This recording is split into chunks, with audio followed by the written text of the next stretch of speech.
अभी के टाइम पे अमेरिका की जीडीपी 28 ट्रिलियन डॉलर के पास है। मतलब चाइना से 2.5 गुना ज्यादा और इंडिया का तो 7 गुना ज्यादा है उसकी जीडीपी।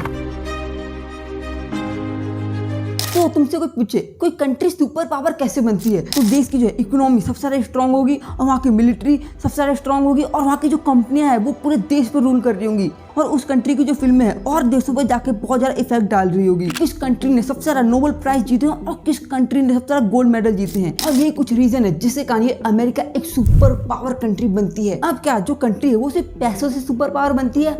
नहीं, वो बनती है वॉलेट से और बुलेट से। और आज के इस वीडियो में इसी चीज के हमें जानेंगे। अब वर्ल्ड वॉर 2 के टाइम पे अमेरिका के पास दो सबसे बड़े एडवांटेज थे। अब पहला, अमेरिका एक लौता देश था जिस पे कुछ खास इकोनॉमिकली इम्पैक्ट नहीं हुआ था, और दूसरा, अमेरिका के पास एटॉमिक बॉम्ब था और वर्ल्ड वॉर 2 के बाद उसने ये कंफर्म कर दिया कि वो हमेशा टॉप पे रहेगा, जिसमें जो है बहुत सारे डार्क डिसीजंस लिए गए जिस चीज ने मेरी और आपकी लाइफ में बहुत ज्यादा इम्पैक्ट डाल दिया है। तो जानेंगे आज की इस वीडियो में कैसे इन दो चीज के कारण अमेरिका जो है हमेशा सुपर पावर बना रहेगा। तो मेरे को तो भाई नई चीज जानने में बहुत यारा मजा आता है और साथ में बताने में भी और बनाने में भी कंटेंट। और तुम्हें अगर मेरा कंटेंट अच्छा लगता है तो भाई इसको लाइक करना और ज्यादा लोगों को शेयर करो ताकि ये कंटेंट फैले, और कमेंट भी करना क्या तुम्हें अच्छा लगा। तो शुरू करते हैं वीडियो को बिना देरी के। तो सबसे पहले जानते हैं अमेरिका के बारे में कुछ ऐसे फैक्ट्स जो कि तुमने सुने भी नहीं होंगे, हैरान हो जाओगे जान के ऐसी चीजें। अब तुम अपनी आंखें बंद करो और तुम अमेरिका के बारे में सोचते हो तो तुम्हारे दिमाग में क्या क्या चीजें आती हैं? सिर्फ बड़ी बड़ी बिल्डिंगें, बड़ी बड़ी इमारतें, हॉलीवुड की जगमगाती हुई दुनिया और सिलिकॉन वैली की टेक्नोलॉजी। अब 2000 से ज्यादा टेक कंपनीज जैसे कि गूगल, एप्पल, मेटा जैसी बड़ी बड़ी कंपनी वो अमेरिका से निकली हैं, अमेरिका से आई हैं। अमेरिका की अकेले की जीडीपी दुनिया की 1/4 है। समझ रहे हो, इतनी बड़ी जीडीपी। पर इसका मतलब ये नहीं है कि अमेरिका में सब कुछ सही है। बिल्कुल नहीं सही, बिल्कुल सही नहीं है। अब देश का जो सबसे ज्यादा पैसा है वो सिर्फ 1% लोगों के पास इतना पैसा है। अमेरिका की 11% जो पॉपुलेशन है वो बिलो पॉवर्टी रहती है और 45% जो स्टूडेंट है अपने कॉलेज का लोन ही नहीं भर पाते, और 70% जो स्टूडेंट है वो बिना लोन के जो है अपनी एजुकेशन कंप्लीट ही नहीं कर सकते। और अमेरिका का जो ट्रेड बैलेंस है और दूसरी कंट्री के साथ वो हमेशा नेगेटिव में ही जाता है। अब कितना 1 ट्रिलियन डॉलर के पास है उसका नेगेटिव रेट। तो इसका मतलब ये है जितना अमेरिका एक्सपोर्ट करता है उससे ज़्यादा इंपोर्ट करता है। और जितनी अमेरिका की जीडीपी है, अब अमेरिका की जीडीपी कितनी है? 28 ट्रिलियन डॉलर के पास, और उस पर डेट कितना है? 31 ट्रिलियन डॉलर के पास। अब अगर तुम्हारे पास बहुत सारे लोन है तो तुम सबसे ज्यादा अमीर कैसे हुए? अब अमेरिका के पास एक सुविधा है जो कि किसी के पास नहीं है। वो पता है क्या? पैसे छापने की मशीन। अब बात है 1933 की। प्रेसिडेंट हार्बर हुबर, अब उन्होंने कहा we have gold because we cannot नॉट ट्रस्ट गवर्नमेंट।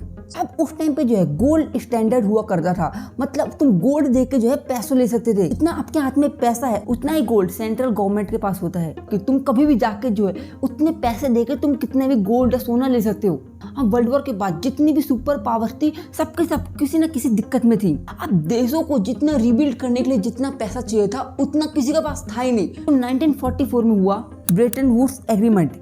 यहाँ पे 44 देशों के 738 डेलीगेट्स मौजूद थे। इसका मतलब ये था जितनी भी देशों की करेंसी होगी वो यूएस डॉलर से लिंक्ड होगी, और यूएस डॉलर जो था वो गोल्ड पे बेस्ड था ही। अब इससे हुआ क्या, पोस्ट कोड डेवलपमेंट के लिए जितने भी यूरोप के जो देश थे वो सारे के सारे अमेरिका की करेंसी की स्टेबिलिटी पे निर्भर थे। अब डॉलर की जो स्ट्रेंथ है वो 2 पिलर पे टिकी हुई है। तो एक पिलर था इंटरनेशनल सपोर्ट, अब दूसरा था गोल्ड स्टैंडर्ड। लेकिन 1971 आते आते जो ब्रेटन वुड एग्रीमेंट था वो डिसॉल्व हो गया, क्योंकि उस टाइम पे वियतनाम की लड़ाई चल रही थी और अमेरिका भी जो था वो खतरे में था। उनको भी पैसे की जरूरत थी और उनको एक्स्ट्रा पैसे छापने थे, और गोल्ड स्टैंडर्ड की वजह से वो अटक गए थे। तो तभी उन्होंने डिसाइड किया कि हम गोल्ड स्टैंडर्ड से अब काम नहीं करेंगे। उन्होंने कहा डॉलर जो है एक फिएट करेंसी बन जाएगी। इसका मतलब जो है डॉलर जो है गोल्ड से कनेक्टेड नहीं रहेगी। है एक अब 2 सवाल आते हैं। अब डॉलर जो था वो कोलैप्स क्यों नहीं हुआ और अमेरिका की जो है प्रोग्रेस रुकी क्यों नहीं? क्यों? अब समझो, क्योंकि अमेरिका ने उसी दौरान एक नया पिलर बना लिया, वो है ऑयल पेट्रोल। लॉट। और दुनिया के ऑयल प्रोड्यूसिंग देशों ने डिसाइड किया कि हम लोग जो है ट्रेड है वो यूएस डॉलर्स में करेंगे। इसे जो है पेट्रो डॉलर एग्रीमेंट कहते हैं। अब देखा जाए यहाँ पे अमेरिका ने बहुत स्ट्रॉन्ग गेम खेला। अमेरिका ने एक पिलर हटाया और दूसरा पिलर ला दिया। अब ये चार्ट देखो, यहाँ पे तुम्हें दिख रहा होगा कि कौन सी करेंसी किस में सेट ट्रेड होती है और यूएस डॉलर में 59% जो चीजें यूएस डॉलर में ट्रेड होती हैं। अब ऐसा क्यों? क्योंकि दुनिया का जो है डॉलर पे बहुत ज्यादा विश्वास है। अब देखो इस तरह से समझो, जब इंडिया जो है जापान से ट्रेड करता है तो अब जो जापान है वो बोलेगा कि मैं रूपी में क्यों ट्रेड करूं, और फिर इंडिया बोलेगा कि मैं येन में क्यों ट्रेड करूं। तो चलो दोनों मिलकर डॉलर में ट्रेड करते हैं। और इसलिए डॉलर के लिए मतलब अमेरिका के लिए एक यूनिक सिचुएशन बन जाती है। अब जब तक डॉलर के लिए कोई अल्टरनेटिव करेंसी नहीं है तो डॉलर जो है एक रिजर्व करेंसी बन जाती है। अब जब तक ऑयल प्रोड्यूसिंग जो कंट्रीज हैं वो एक साथ आके नहीं कहेगी कि हम लोग जो है डॉलर में अब ट्रेड नहीं करेंगे, अमेरिका की जो करेंसी है वो स्टेबल है, तब तक कुछ नहीं हो सकता। डॉलर रहेगा टॉप पे, बिल्कुल स्टेबल करेंसी। अब कहा नहीं जाता एक एब्सोल्यूट पावर करप्ट्स एब्सोल्युटली। आप जानते हैं आखिरकार ये पैसों की जो हेराफेरी हुई होती कैसे है।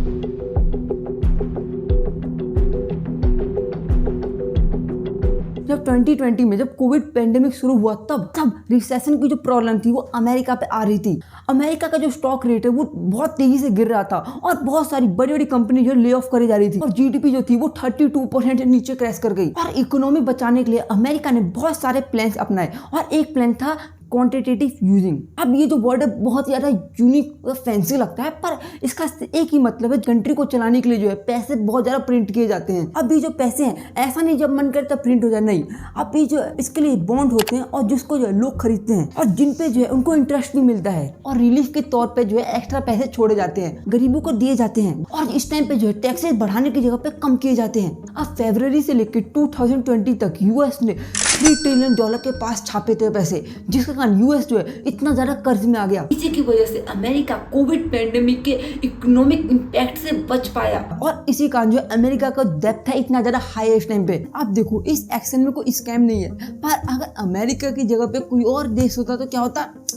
अब इकोनॉमिक्स में ये रूल होता है, इतना ज्यादा पैसा छापोगे उसकी उतनी वैल्यू कम होगी और तुम्हें बहुत सारी कंट्री दिख जाएंगी जिसमें ऐसा ही हुआ, पर अमेरिका में ऐसा नहीं हुआ।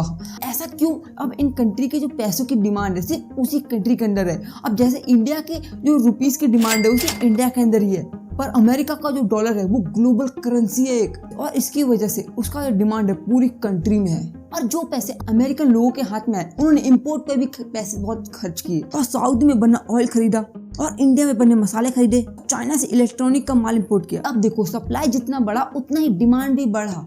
अब इन्फ्लेशन का बर्डन सिर्फ अमेरिका पे नहीं था, वो पूरी दुनिया में था। अब देखो अब ऐसा नहीं अमेरिका पे इन्फ्लेशन नहीं हुआ, अमेरिका पे इन्फ्लेशन हुआ। अब जहाँ पे जो फेड है मतलब अमेरिका का आरबीआई, अमेरिका की जो आरबीआई है वो 2 से 3% का टारगेट रखती है इन्फ्लेशन का, और वहीं पे अमेरिका का 22 में इन्फ्लेशन जो है 8% पे था, और ये किसी भी डेवलप्ड देश के लिए बहुत ज्यादा मुश्किल की बात है। और अमेरिका जो है हाइपर इन्फ्लेशन पे नहीं पहुंचा, इसलिए जो अमेरिका है वो सुपर पावर है। तो जिसके जो हमने 3 रीजन इस वीडियो में समझे आखिरकार अमेरिका क्यों सुपर पावर है। पहला, डॉलर पे जो है पूरी दुनिया का भरोसा है, और दूसरा, डॉलर का देखा जाए कोई रिप्लेसमेंट है ही नहीं, मतलब उसको कोई रिप्लेस कर ही नहीं सकता। डॉलर कैसे प्रिंट करना है, कितना प्रिंट करना है, ये पूरा का पूरा जो कंट्रोल है वो सिर्फ अमेरिका के हाथ में है।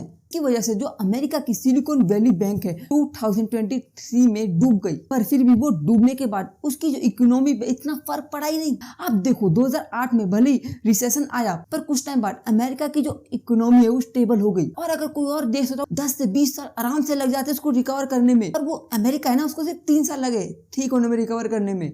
इसलिए अमेरिका जो है सुपर पावर है।